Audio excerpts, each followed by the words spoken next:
Shalom desde Sião, é uma grande satisfação tê-lo conosco em mais um vídeo de estudo. E hoje nós estaremos estudando três pontos que eu considero muito interessante e que estão relacionados ao Messias, a Yeshua. Hoje nós temos visto que muita gente tem se envolvido com o judaísmo messiânico, muitos simpatizantes, e a partir desse momento acabam tendo um maior interesse em estudar as escrituras e em estudar a Torá e tudo mais, e baseado neste fato acabam se direcionando ao judaísmo ortodoxo para poder buscar novos entendimentos de grandes assuntos, que nos traz curiosidade. Então, o que acontece? Com o intuito da pessoa aumentar o conhecimento nas escrituras, infelizmente a pessoa acaba por perder a fé no Messias, a fé em Yeshua. E hoje, consequentemente, eu quero trazer aqui um estudo baseado em 3 itens fundamentais utilizados pelo judaísmo ortodoxo, que nega, que praticamente comprova que Yeshua não é o Messias. E eu quero trazer para você uma explanação baseada no contexto geral profético para comprovar que realmente o perfil messiânico de Yeshua está correto. Existem 2 perfis. Existe um perfil do Messias demonstrado pelo cristianismo e tem outro perfil de Messias demonstrado pelo judaísmo. E nesse estudo nós vamos ver que nesses 2 perfis existentes existem pequenos erros dentro do perfil cristão e alguns erros dentro do perfil judaico-ortodoxo. E quais são então estes 3 pontos utilizados pelo judaísmo ortodoxo para demonstrar que Yeshua não é o Messias e que tem afetado a fé de muitas pessoas? A primeira questão é a seguinte: é dito que os profetas deixaram a evidência de que o Messias deverá possuir um pai biológico. Isso é verdade? Dentro do contexto escriturário, dentro das escrituras, é verdade isso que é dito pelo profeta? É verdade. E agora, como você cristão vai fazer para entender esta questão? Novo Testamento. Mas calma, não se apresse em utilizar o Novo Testamento. Por quê? Porque na época em que Yeshua estava aqui na terra, não existia Novo Testamento. Os discípulos não utilizavam o Novo Testamento, e muito menos Paulo. Esses escritos do Novo Testamento, que é erroneamente chamado de Novo Testamento, mas que na realidade é Nova Aliança, só vieram a aparecer, foram escritos no ano 70 da Era Comum, depois do Messias.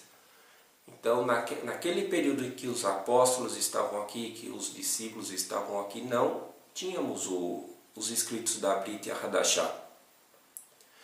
E agora como fazer? Qual era o conceito daqueles judeus messiânicos, daqueles judeus que criam em Yeshua, quanto a este assunto, em relação a este assunto? Yeshua era filho biológico, tinha um pai biológico ou não? É uma questão que para o perfil cristão é imprescindível que você tenha o conhecimento de um contexto, do contexto bíblico, e não conhecimento de um conceito religioso. E nós vamos ver o que diz as escrituras a esse respeito.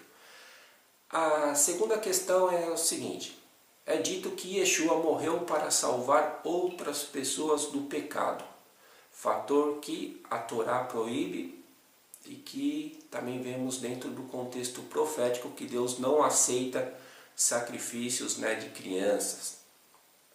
E agora, Yeshua foi sacrificado.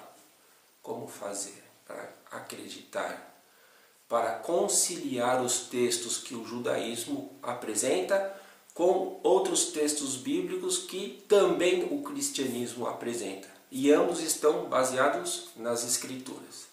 Então precisamos conciliar esses versículos para poder compreender corretamente este fato.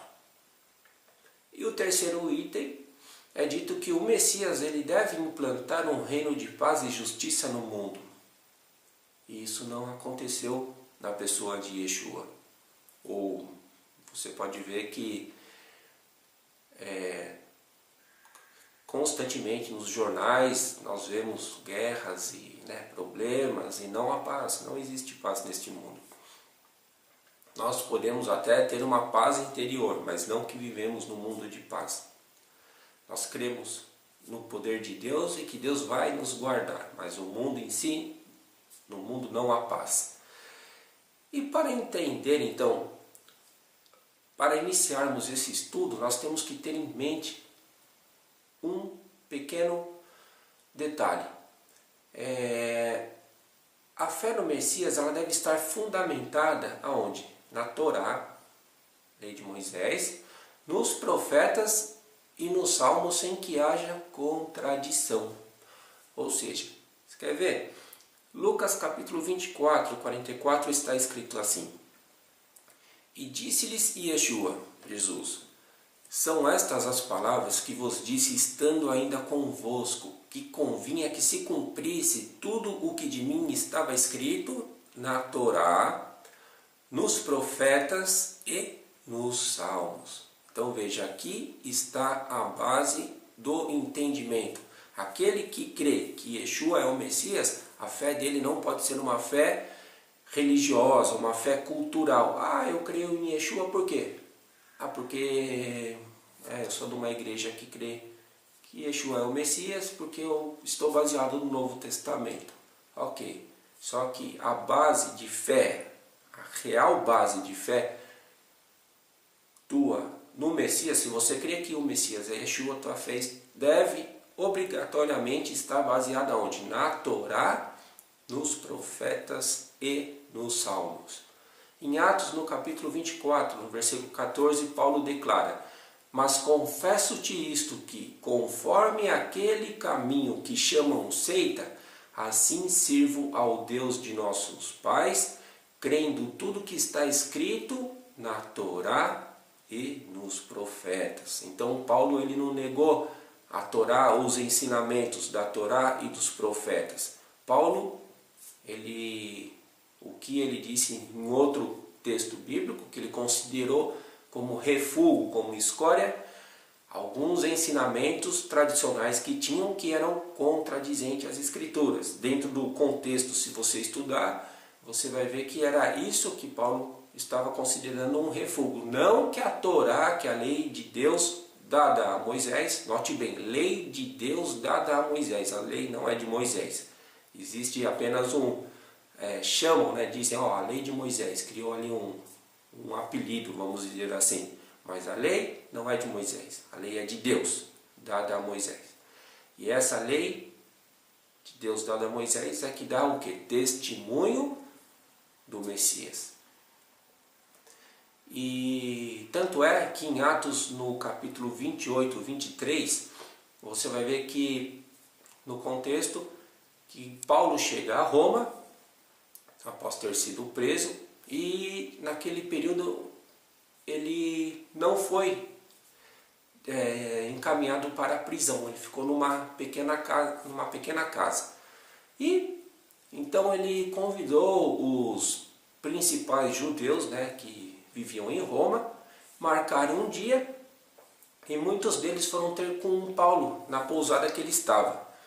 E Paulo declarava com bom testemunho o reino de Deus àqueles judeus e procurava persuadi-los à fé em Yeshua, baseado onde?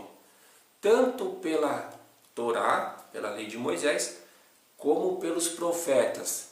E veja bem, desde a manhã até a tarde. Hoje nós fazemos um videozinho de 50 minutos, 1 hora, o pessoal já, cansado, nossa, 1 hora. vamos num culto, 1 hora de pregação, já que horas são? O pregador não vai terminar a mensagem. Mas veja aqui, Paulo perseverava no estudo das Escrituras desde a manhã até a tarde, né? Então, que tenhamos esse desejo em estudar as Escrituras para não cairmos em erro. O que Yeshua disse?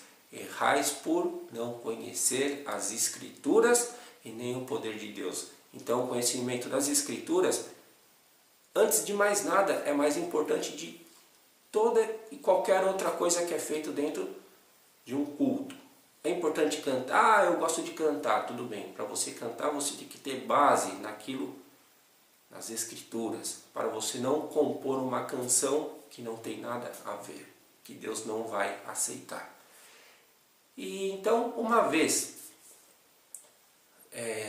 tendo consciência de que a nossa convicção em Yeshua deve estar fundamentada na lei dos profetas e nos salmos, então agora nós vamos ver a importância contextual profética acompanhada da Torá, abordando então esses 3 pontos que o judaísmo apresenta para contradizer a fé em Yeshua. Então o primeiro ponto que nós dissemos qual que era? Que o Messias ele terá um pai biológico humano que será descendente pelo lado paterno do rei Davi. E onde é que está escrito isso? Que Yeshua deve ter um pai biológico.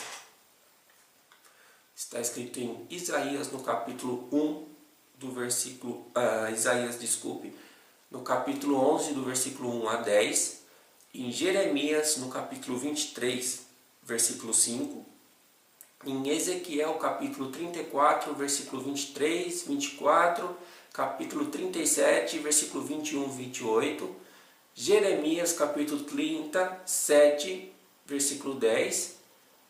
Capítulo 33, versículo 14 e 16. E Oséias, no capítulo 3, versículo 4 e 5.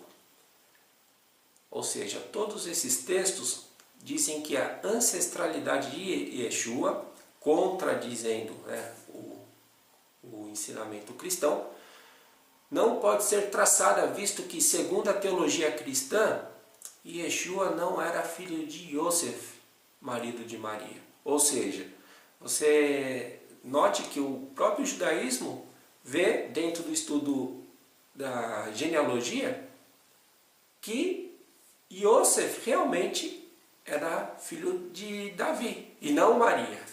Era descendente de Davi. E para que Yeshua fosse o Messias, que ele seja o Messias, ele deve ter um pai biológico. Só que nesta questão, a doutrina cristã não deixa você compreender este fato. Por que você não consegue compreender este fato? Porque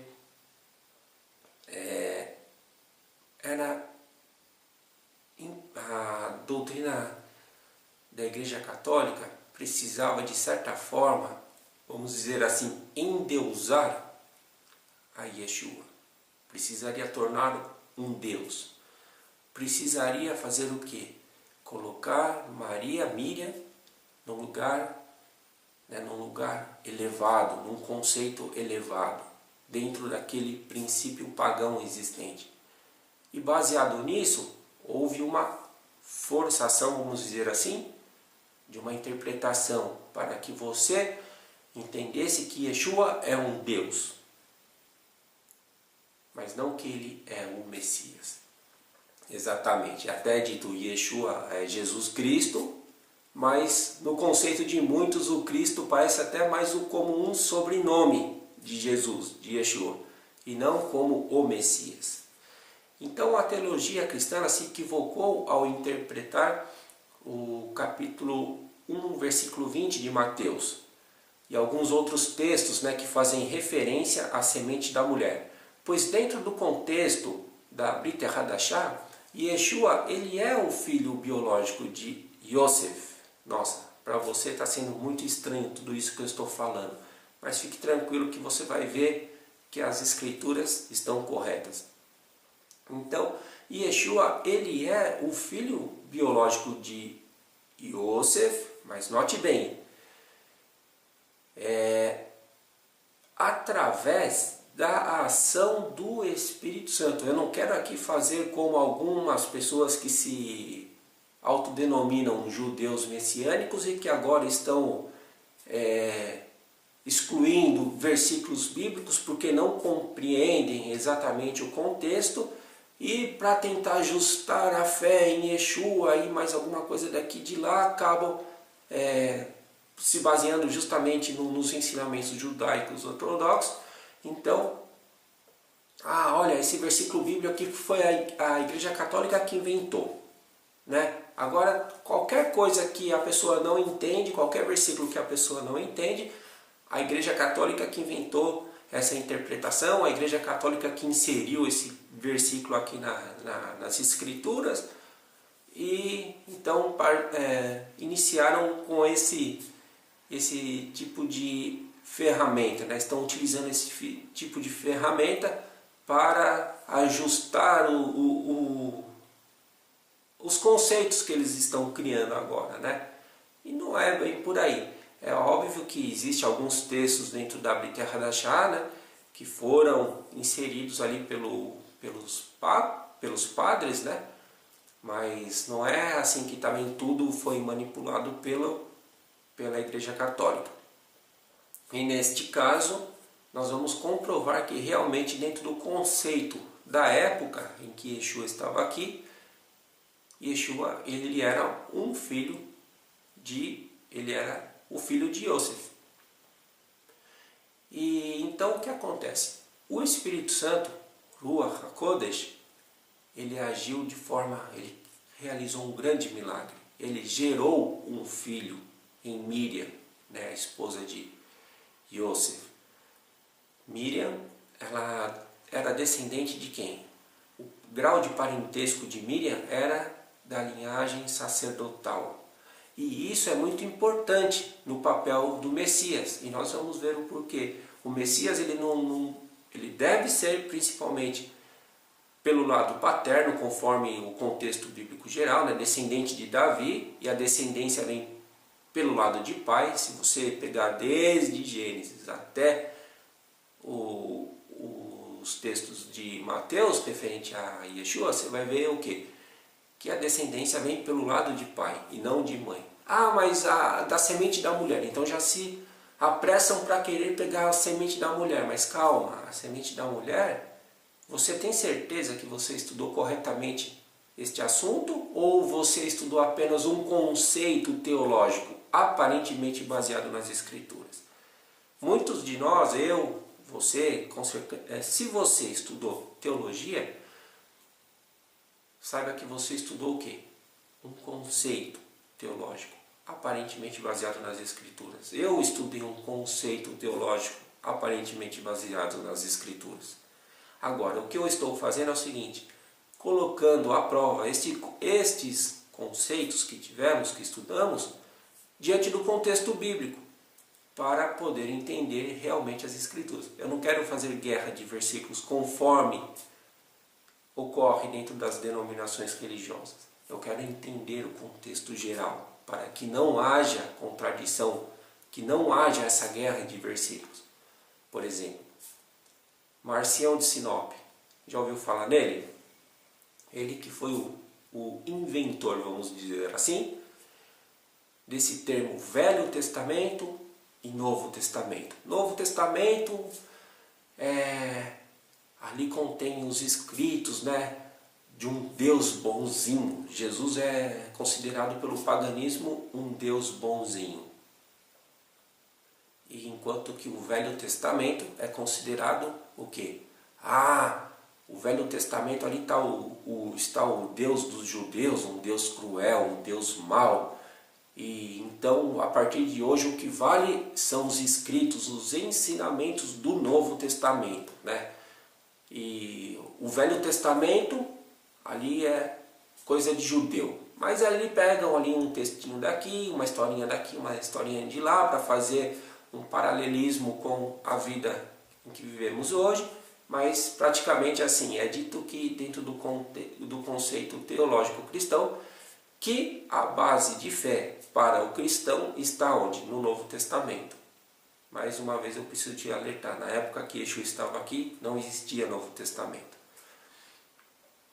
E o que o conceito pagão fez com Yeshua e com Miriam?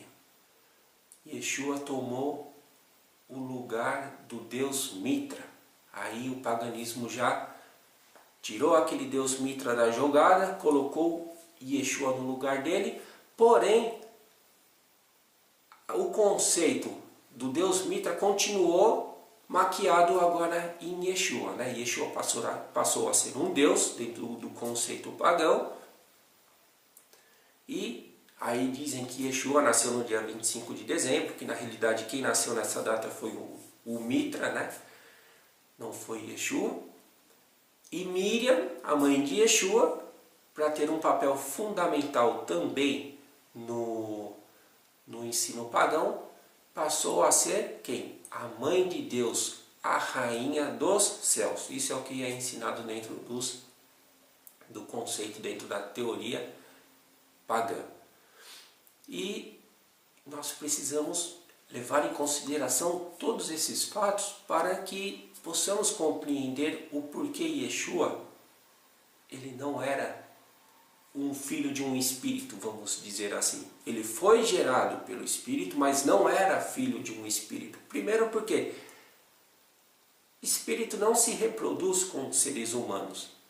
Isso é o que está escrito na própria Brit Hadashah. Yeshua diz, quando esse mundo for sofrer a transformação, nós seremos como os anjos dos céus, que não se casam e nem se dão em casamento. Agora pergunta-se, qual é a função do casamento? Não é a procriação? O casamento não é a palavra que é derivada do acasalamento? Então, nós vemos que o quê? Que a concepção de filhos, ela vem do casamento. E é uma dádiva que Deus deu aos seres humanos e aos animais. Os espíritos em si não se reproduzem, não se acasalam. Então, se Yeshua, no seu conceito, é filho de um espírito, ele não pode ser o Messias. O pai dele não é da descendência de Davi. O pai dele é de uma descendência, vamos dizer assim, espiritual, que contradiz totalmente o contexto bíblico, isso não existe. Mas, dentro do seu conceito, vamos fazer o quê? Você prefere acreditar que Yeshua é filho de um espírito com um ser humano. E agora? Não, mas olha, está escrito lá em Mateus, né? O anjo disse para o José, olha, não temas, porque o que foi gerado pelo Espírito Santo. Exatamente. O Espírito Santo, o que ele fez? O Espírito Santo, ele gerou, ele realizou um grande milagre. Ele gerou um filho em Miriam através da semente de Davi, que vem a semente até Yosef. Yeshua, ele não era um filho, vamos dizer assim, adotivo de Yosef. A Brit Hadashah deixa claro que Yeshua era o filho biológico de Yosef através da ação do Espírito Santo que de forma milagrosa fecundou a semente de Davi para que se cumprisse o quê? As profecias a respeito de sua descendência. Isso é o que? Uma lógica contextual bíblica. Precisamos de estudar a Bíblia com lógica. Não com, se um conceito bíblico contradiz uma profecia, o que nós vimos no início? Que quem dá testemunho de Yeshua não é a lei, os profetas e os salmos? Então eu não posso ter um conceito que contradiz essa base que dá testemunho de Yeshua, né? O grande problema é que o paganismo romano precisava, como nós dissemos, endeusar Yeshua, substituindo o antigo Deus Mitra e santificar sua mãe, colocando-a no lugar da rainha, né, da rainha dos céus e mãe de Deus. Infelizmente, o protestantismo embarcou nessa onda pagã e aderiu tais ensinamentos em suas doutrinas. Interessante que isso que eu vou te falar agora, que eu estou te falando, não é invenção da minha cabeça. Ah, o Chan está inventando tudo isso. Nossa, que absurdo, como pode o rapaz falar uma coisa dessa? Veja bem, o padre Joaquim Carreira das Neves, anote bem esse nome, anote aí. Padre Joaquim Carreira das Neves. Quem que é esse padre? Ele é professor da Universidade Católica de Portugal, considerado o maior estudioso português da Bíblia.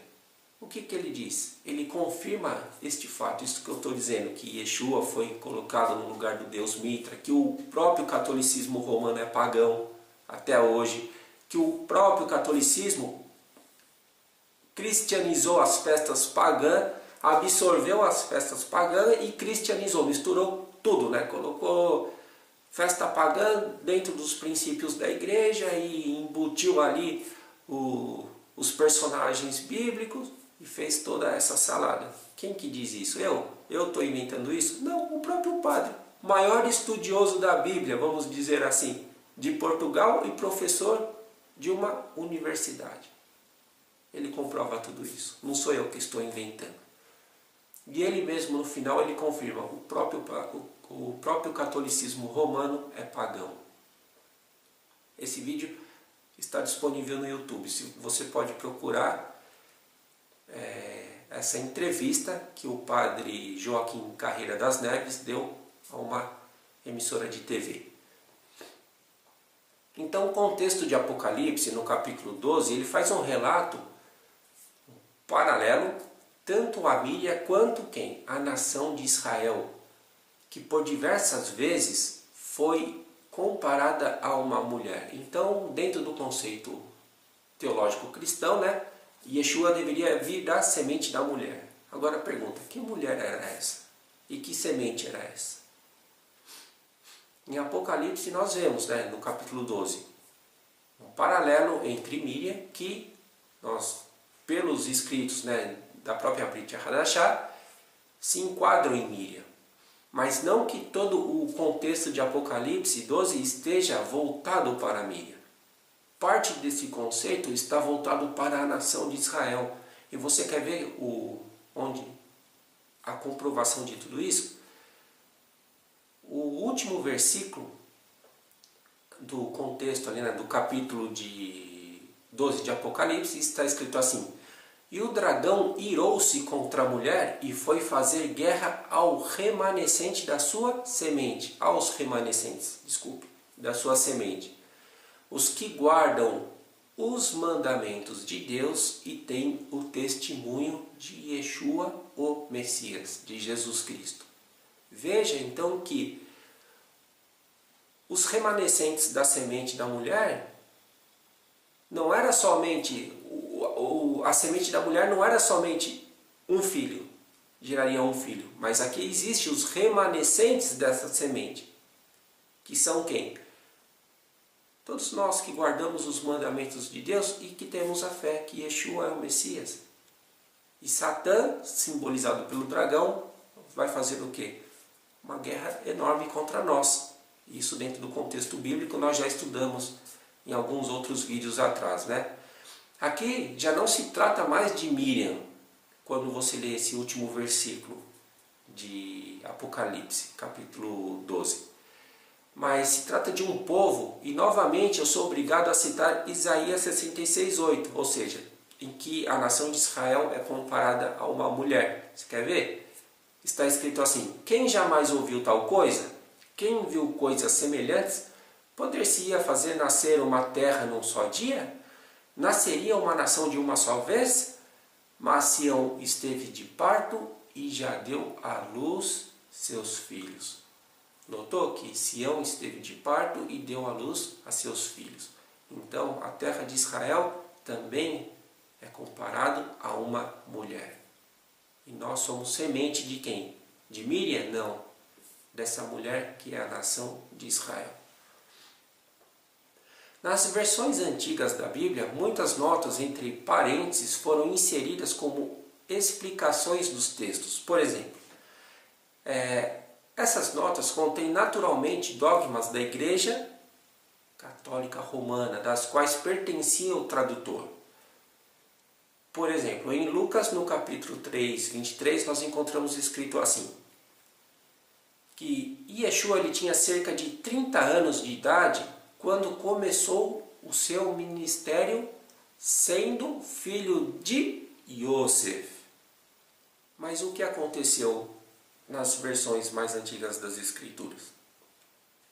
O padre inseriu ali entre parênteses um comentário. Ele disse assim, como se cuidava. Então o versículo passou a ter um outro sentido, ele forçou um outro sentido. Que Yeshua tinha cerca de 30 anos de idade quando começou o seu ministério, sendo como se cuidava, filho de José. Então aí criou-se o conceito de que Yeshua ele era um filho por adoção, um filho adotivo e não um filho biológico de José. E neste caso, se for assim, Yeshua não é o Messias. Infelizmente, você que é cristão, devo dizer que a sua fé em Yeshua não vale nada. Porque Yeshua não é o Messias, o cristianismo não tem valor nenhum, não tem fundamento. Estão dizendo que Jesus é o Messias e ele não é. Ele é qualquer outra coisa, menos o Messias. Aí fica a seu critério. Ou você muda o conceito, aceitando o contexto bíblico geral, ou você tem a sua fé baseada no nada. O cristianismo já foi refutado pelo próprio conceito teológico dele. E qual que era o conceito na época? Por acaso o apóstolo Paulo, o que ele pensava? Paulo achava que Yeshua era filho do Espírito Santo em si? Descendente do Espírito Santo com Miriam? Vamos ver. Como está escrito em Romanos capítulo 1, do versículo 1 a 3. Paulo diz assim, Paulo, servo de Yeshua, o Messias, chamado para ser apóstolo, separado para o Evangelho de Deus, o qual antes havia prometido pelos seus profetas nas Santas Escrituras. Está percebendo? Lembra no início do vídeo? Nosso conhecimento deve estar fundamentado onde? Nas Escrituras. Lei, profetas e salmos. Acerca de seu filho, né? Que essas Escrituras dão testemunho de Yeshua, que nasceu da descendência de Davi segundo a carne. Então o conceito do apóstolo Paulo não era que Yeshua era filho do Espírito Santo, mas o conceito do apóstolo Paulo era que o Espírito Santo realizou um grande milagre fecundando a semente de Davi em Miriam. Isso é óbvio, simples. A minha fé em Yeshua se fortalece ainda mais. Eu não tenho uma fé num conto, numa fantasia. Eu tenho uma fé no contexto bíblico geral. A minha fé está baseada nesse contexto de que Yeshua é o Messias, filho de Davi. Ele é o leão da tribo de Judá. Ou, se não for assim, ele não é nada. E o que mais me chama a atenção é a importância de Miriam ser descendente de quem? Ser descendente da linhagem sacerdotal. Interessante ressaltar que Miriam, ela era quem? Prima de Isabel, filha de sacerdote e da descendência dos Coanim, conforme nós lemos em Lucas no capítulo 1, versículos 5 e 36. Ou seja, o parentesco de Miriam era ser sacerdotal e nisso existe uma grande importância. Talvez você não parou para pensar nessa questão, mas existe uma profecia que diz assim, em Zacarias 6, do versículo 12 e versículo 13, está escrito, e fala-lhes dizendo, assim diz o Senhor dos Exércitos, eis que o homem cujo nome é Renovo, agora anote aí, Renovo, ele brotará do seu lugar e edificará o templo do Senhor, ele mesmo edificará o templo do Senhor, e ele levará a glória, assentar-se-á no seu trono e dominará. E será sacerdote no seu trono e conselho de paz haverá entre ambos os ofícios. Essa profecia ela está determinada para o tempo messiânico, quando o Messias vier implantar o reino dele aqui na terra. Quando nós entrarmos neste reino. Hoje, o Messias está onde? À destra de Deus, preparando lugar para nós, para que possamos entrar nesse reino. Mas onde é esse reino? No céu? Não, na terra. O reino de Yeshua, dentro do contexto bíblico, será implantado aqui na terra. E nós, que seremos salvos, que esperamos ter o nosso nome escrito no livro da vida, nós vamos entrar aonde? Nesse reino, quando ele for implantado aqui na terra. E agora? Você acredita, mas espera aí, quem vai construir o templo vai ser alguém aí, um tal de anticristo que vai construir o templo, ele vai profanar o templo e tudo mais. E ele vai trazer uma paz, uma pequena paz, que vai ser na metade da semana, aí utilizam ali o texto de Daniel e fazem umas interpretações meio equivocadas. Mas não haverá paz. Até o final haverá guerra. Inclusive está escrito no próprio livro de Daniel nessas questões. E nós vamos ver. Então quem vai construir o templo é o próprio Messias. Ah, mas espera, o templo é o nosso corpo. Você não viu lá o que está escrito no Novo Testamento? Que o templo é o nosso corpo? Ali é um paralelo. O nosso corpo deve ser um local santo. Por quê? Porque aqui habita quem? O Espírito de Deus, o Ruach HaKodesh. Então existe um paralelo entre o nosso corpo, que foi feito um corpo, e o templo de Deus. Vós sois o templo de Deus. Por quê? Porque em nós habita o Espírito Santo. Mas isso não exclui as profecias que predizem que o próprio Yeshua, o próprio Messias, irá construir o templo. Porque aqui está escrito, está claro, faz parte do próprio reino do Messias. Eu não estou fazendo aqui um conto fantasioso de que nós vamos morar no céu. Infelizmente você caiu em mais um conto do vigário. Não é isso que a Bíblia apresenta, que a Bíblia narra diante do contexto. O que nós aprendemos diante do contexto é que nós nos encontraremos com o Messias no ar e reinaremos com ele. Onde ele estiver, que nós estejamos também com ele. E agora, dentro de um conceito, você vai para o céu e Yeshua vem para a terra para reinar. Está errado. O Messias, ele deve ser sacerdote e da descendência de Davi. Ah, mas espera, mas houve mudança no sacerdócio. Realmente, houve mudança no sacerdócio. Não que o sacerdócio de Levítico foi abolido, perdeu a validade. Mas o que aconteceu nessa alteração? Por que o sacerdócio não era perfeito? Porque nós somos mortais. Então Yeshua, ele é sacerdote segundo a ordem de quem? De Malki-Tzadik, meu rei é justo. Ou seja, um sacerdócio eterno. Então essa é a mudança. Mudança de um sacerdócio em relação ao quê? Substituição de mortais por imortalidade.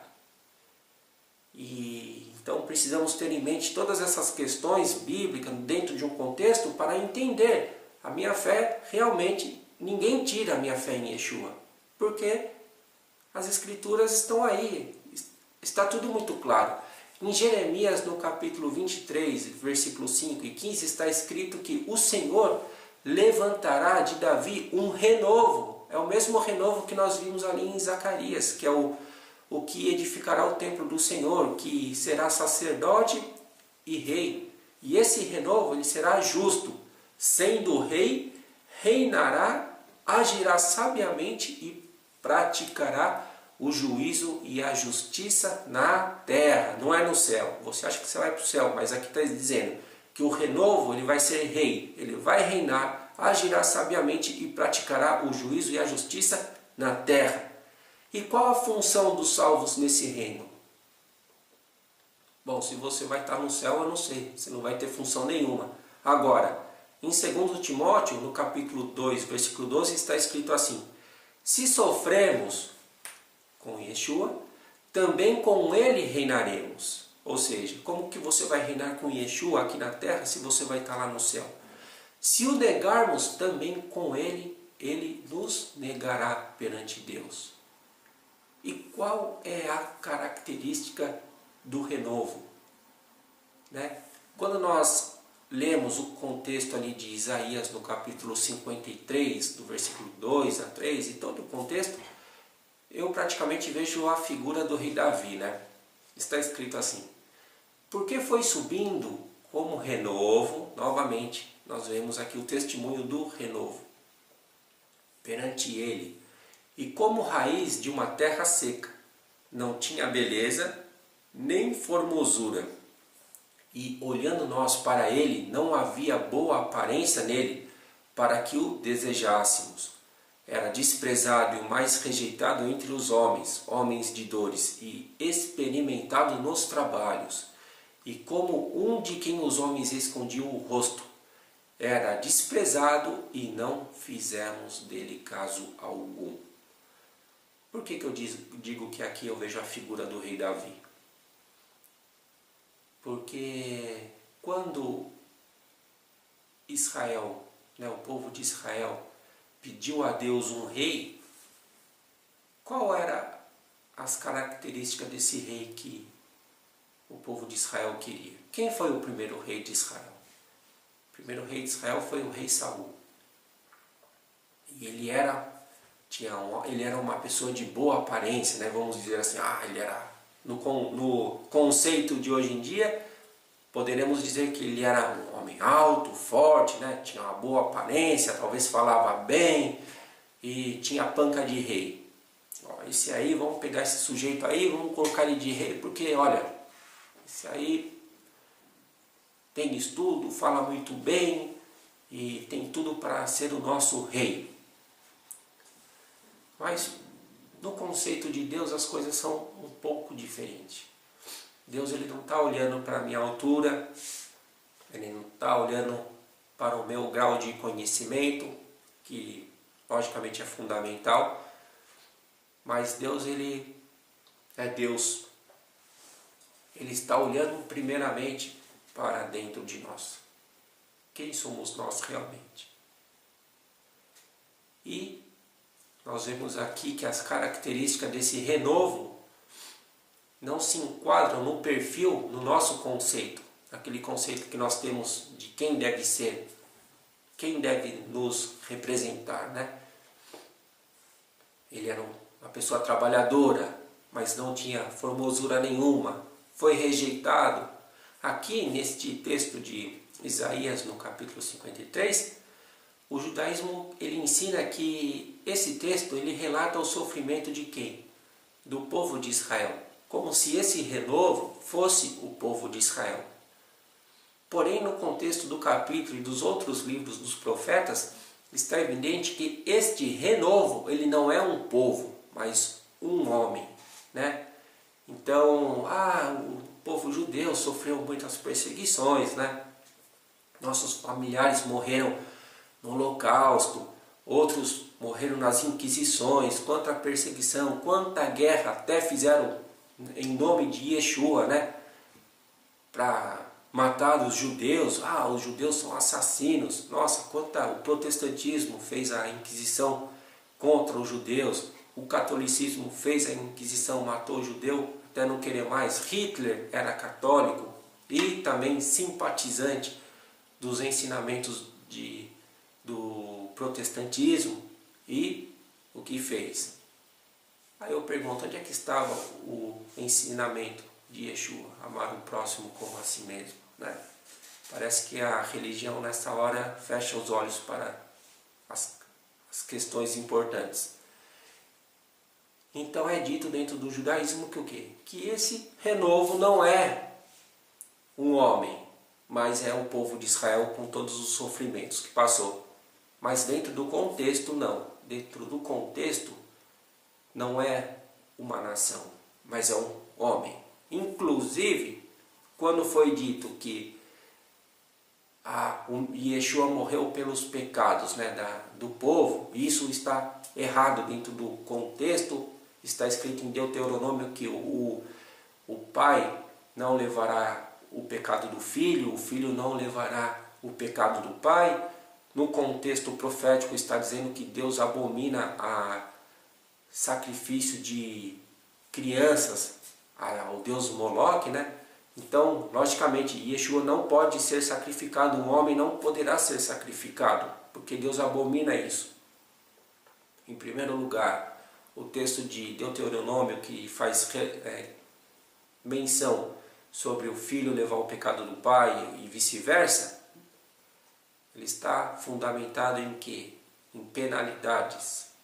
Por exemplo, eu cometo um erro, uma transgressão contra a Torá, e essa transgressão ela vai me levar a uma sentença de morte.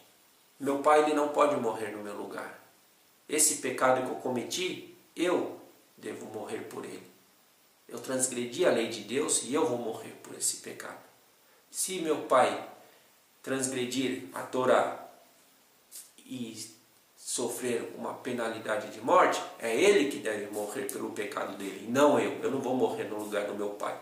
Agora, por outro lado, nós temos também a profecia descrita pelo profeta Isaías. Deus falou pelo profeta Isaías, aqui no próprio capítulo 53.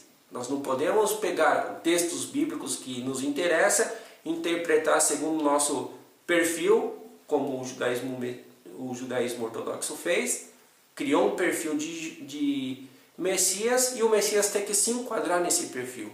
Calma aí, vamos ver tudo, o contexto inteiro. Deus não aceita sacrifício de crianças para o deus Moloque, abominação? Lógico que é. Não estou negando isso. Agora, preste atenção num fator. Por que Deus pediu a Avraham Avinu que sacrificasse Yitzhak? Não era um sinal isso? Deus estava testando primeiramente a fé de Abraão, mas deixando aqui um sinal. Tanto é que no capítulo 53 de Isaías, o que está escrito? No capítulo 10, 53, do versículo 10 ao 12. Todavia ao Senhor agradou Moelo. Moelo quem? O renovo, que nós lemos ali no começo do capítulo. Fazendo-o enfermar, quando a sua alma, veja bem, isso é muito claro, quando a sua alma se puser por expiação do pecado. Veja, você não pode interpretar errado os textos de Deuteronômio, da Torá. Isso é uma interpretação errada. Ah, não, é abominação o homem ser sacrificado a Deus. Não. Logicamente, se eu pegar o meu filho e sacrificar a Deus, isso vai ser abominação. Se você pegar os seus filhos para sacrificar a Deus, é a abominação. Mas só que o próprio Deus está deixando claro uma evidência de que alguém deveria morrer pelos pecados. E está dentro do contexto. Não é coisa do Novo Testamento, não é invenção da Igreja Católica. Está aqui, ó. Quando a sua alma se puser por expiação do pecado, verá a sua posteridade, prolongará os seus dias, e o bom prazer do Senhor prosperará na sua mão. Por isso lhes darei a parte de muitos, e com os poderosos repartirá ele o despojo. Note bem, mas claro que isso é impossível, porquanto derramou a sua alma na morte e foi contado com os transgressores. Mas ele levou sobre si o pecado de muitos e intercedeu pelos transgressores. Você está vendo que o renovo levou o pecado de muitos, que ele pôs a sua alma para expiação? Agora, se você acredita na teoria do judaísmo, né, na interpretação dos sábios, de que esse renovo é o povo, então você, de qualquer forma, está contradizendo o próprio conceito que você tem. O povo ele não pode ser colocado pela... o povo de Israel não pode morrer pelo pecado de outros. Certo? Então aqui nós já vemos que existe uma contradição dentro do próprio perfil judaico, dentro do judaísmo ortodoxo. O perfil messiânico dentro do judaísmo ortodoxo. mas ele levou sobre si o pecado de muitos. Esse renovo, esse homem que reinará e que será sacerdote, ele morreu e levou o pecado de muitos. Ele colocou a sua alma para expiação.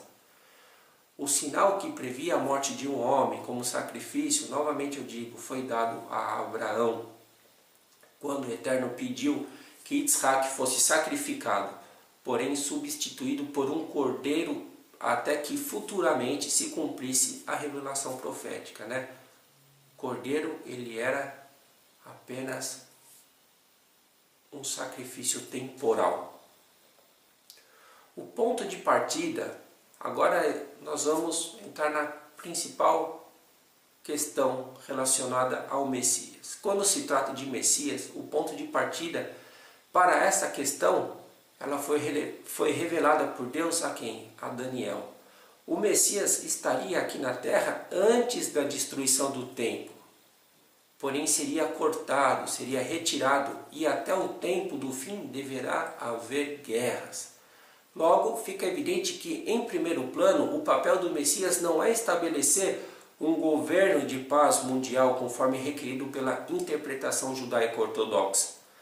Somente no último capítulo, o capítulo 12 dos escritos de Daniel, é que vemos então a intervenção do Messias e o início da era messiânica, conforme descrito em Mateus no capítulo 24, e nos ensinamentos de quem? De Shaul a Shalia, do apóstolo Paulo. Então, para encerrar este vídeo, nós vamos ler a revelação do Eterno a Daniel, ao servo amado de Deus. Veja bem, tratando-se de Messias, a saída, vamos estudar sobre o Messias, a chave desse estudo tem que estar fundamentado no livro de Daniel. No capítulo 9, no versículo 25 a 26, está escrito assim: sabe e entende, desde a saída da ordem para restaurar e para edificar a Jerusalém, até ao Messias, o príncipe, o Mashiach, está escrito Mashiach nos originais em hebraico. O príncipe. Haverá 7 semanas e 62 semanas. As ruas e os muros se reedificarão, mas em tempos angustiosos. E depois das 62 semanas, será retirado quem? O Mashiach. Então o Mashiach já deveria estar aqui. E um povo de um outro príncipe, que há de vir, destruirá a cidade e quem mais? O santo dos santos, o templo. E o seu fim será como uma inundação, e até ao fim haverá guerra. Estão determinadas as assolações. Agora que nós vemos dentro do perfil judaico-ortodoxo que o Messias deve vir e estabelecer um reino de paz. Aí apresentam todos os textos proféticos que demonstram o reino de paz messiânico, a era de paz messiânica. Exatamente. Só que aqui em Daniel nós vemos que antes disso o Messias ele seria cortado, ele estaria aqui na terra e não estabeleceria esse reino de paz. Primeiro o templo seria destruído. E não foi? Onde está o nosso templo hoje? Deu lugar à mesquita, aqui em Jerusalém. E então nós vemos que existem pequenos erros também dentro do perfil judaico quanto ao Messias. E em Daniel, no capítulo 12, de versículo 1 ao 3, do versículo 1 ao 3, está escrito assim: e naquele tempo se levantará Miguel, o grande príncipe, que se levanta a favor dos filhos do teu povo, e haverá um tempo de angústia, qual nunca houve, desde que houve nação até aquele tempo.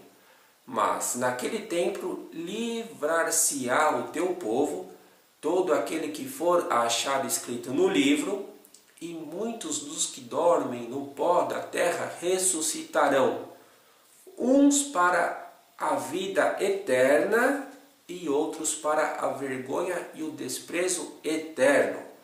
E os que forem sábios, pois resplandecerão como o fulgor do firmamento, e os que muito ensinam a justiça, como as estrelas, sempre e eternamente. Aqui nós vemos mais um erro dentro do perfil judaico ortodoxo. Por quê?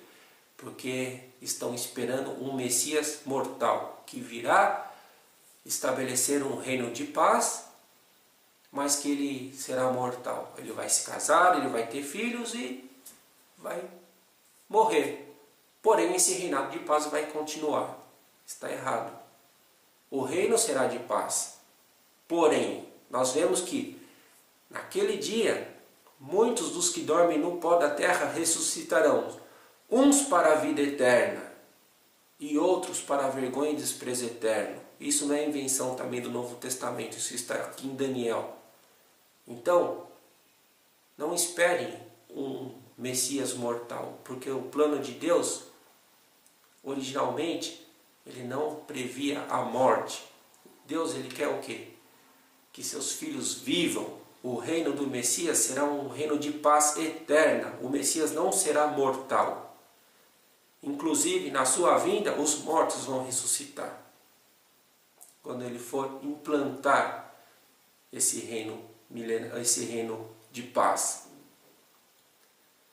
E você tem que ter em mente que o Messias ele esteve aqui. Quando que foi que o templo foi destruído?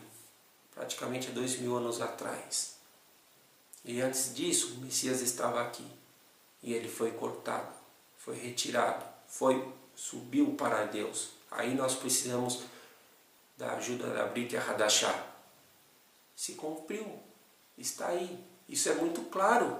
Eu não preciso pensar demais, olha, fazer joguinho de versículos, de palavra, para querer torcer tudo isso que está tão claro. Pessoal, vamos ser honestos com nós mesmos. Honesto para com Deus. Religião, fomos nós que inventamos. Torcemos texto daqui, para uns a Torá foi abolida, para outros a Torá vale, para outros o Messias vai morrer, para outros o Messias vai ser eterno. Pessoal, todo mundo está se baseando dentro das Escrituras, mas precisamos o quê? Se basear de forma contextual e sem precisar inventar muito. Dentro do cristianismo, tudo que não se entende vai para a ferramenta que chamam espiritual. Não entende as coisas? Ah, isso é espiritual. Tudo praticamente se resume num conto espiritual. Não é assim. O plano de Deus, o espiritual, ele se cumpre no material. Deus tirou o povo da terra do Egito. Isso foi espiritual? Não. Foi material. O Messias é espiritual? Não. Ele é material, ele é verdadeiro. Não tem nada de espiritual. O que é espiritual? Então, pessoal, precisamos nos atentar para o contexto bíblico. Ou a nossa fé é vã. Se Yeshua não for um filho biológico de José, ele não é o Messias. O cristianismo não existe. Está tudo errado. É mais uma religião sem nexo. Se o Messias é mortal, o perfil messiânico está errado, porque contradiz o contexto profético. Então, espero ter trazido algumas palavras de reflexão para você, que você pense nisso com carinho, que você aceite o contexto bíblico, que você tenha uma fé realmente fundamentada nas Escrituras, não uma fé religiosa. Olha, eu sou cristão porque minha mãe era cristã, porque meu pai era cristão, porque meu avô era cristão, nascemos dentro da igreja, né? E tudo bem. Ah, estudei teologia até, sou formado, sou bacharel. Muito bem, parabéns. Agora passe a estudar a Bíblia. Você já estudou teologia, agora estude a Bíblia. dentro do contexto dela, para que sua fé seja fortalecida, para que você tenha realmente conhecimento do que irá acontecer, das coisas que estão para acontecer, para que você possa trazer um verdadeiro ensinamento às pessoas. É isso que é o importante. Então, com este pequeno vídeo, com estes pequenos poucos minutos, espero ter trazido de forma objetiva o conhecimento sobre o Messias, sobre o verdadeiro perfil do Messias. Um grande abraço a você e até o próximo vídeo.